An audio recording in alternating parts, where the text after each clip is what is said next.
ఇండియాలో ఎన్ని రకాల అండ్ ఎన్ని మోడల్స్లలో కార్లు ఉన్నాయో తెలుసా? This is Shiva and you are watching the craftsman of automobiles. ఇండియాలో మొత్తం 8 రకాల మోడల్స్ ఉన్నాయి. అంటే 8 టైప్స్ ఆఫ్ కార్లు దొరుకుతాయి మనకు.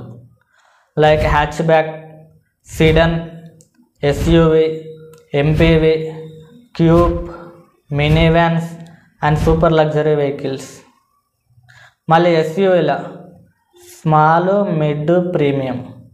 మళ్ళీ ఇందులో కూడా petrol engine, diesel engine, petrol plus CNG, hybrid, strong hybrid, plug in hybrid and EVs. ఇన్ని రకాల కార్లు ఉంటాయి, ఇన్ని మోడల్స్ ఉంటాయి. అండ్ ఇందులో ఏది తీసుకుందాం అనుకుంటున్నారో కామెంట్ చేయండి. అండ్ ఈ వీడియోని మీ ఫ్రెండ్స్లో ఎవరికి కార్ ఇంట్రెస్ట్ ఉందో వాళ్ళకి షేర్ చేయండి. అండ్ ఇలాంటి వీడియోస్ కోసం సబ్స్క్రైబ్ టు క్రాఫ్ట్స్మ్యాన్ ఆఫ్ ఆటోమొబైల్స్.